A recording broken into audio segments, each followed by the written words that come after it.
let's get into it, shall we? Let's have a quick look-see at this story. I picked this one from Give Me Sport, but it could be, there's loads of them out there. It's on Sky Sports as well. Crystal Palace have reached an agreement with Tottenham Hotspur over a deal to sign Brennan Johnson for a fee of around £35 million, according to Give Me Sport sources. Well, it's David Ornstein. Palace are in the market for reinforcements in the January transfer window, and Johnson emerged as a target for the capital club. The Welsh international could be offloaded when the market opens for business, and a host of Premier League clubs are now showing an interest in securing his signature.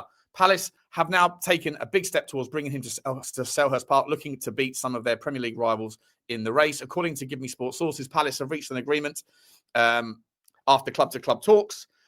Despite the high transfer fee, Palace acknowledged that there are a few better options in January and were prepared to meet the asking price. Palace and Spurs have been talking for several weeks, with the latter making it clear from the off what it would take to complete a deal, while Johnson is yet to make a decision on whether to join the Eagles.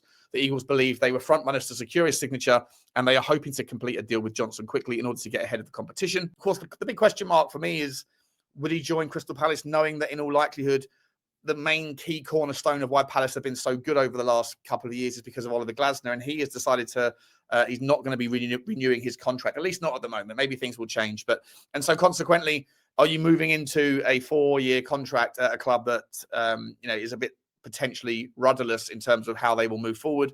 Also, they're going to be losing Mark Gay. He's been a key component of this sort of strength at the back. So it will be a transitional period for Crystal Palace. Now, does Johnson want to be the figurehead of that, the first piece of that potential new look, new vision?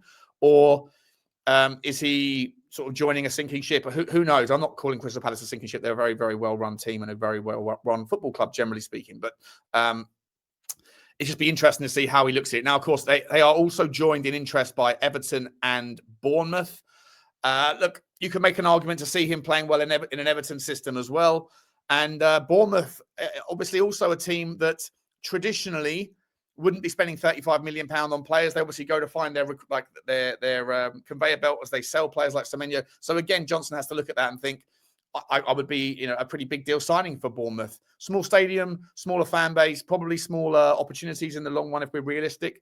But is he, where would he prefer to live life? Stay in London or move to Bournemouth, or maybe move up north to Everton? It will be interesting. It'll be very interesting. I think that it's a good time for Brennan Johnson to leave the football club.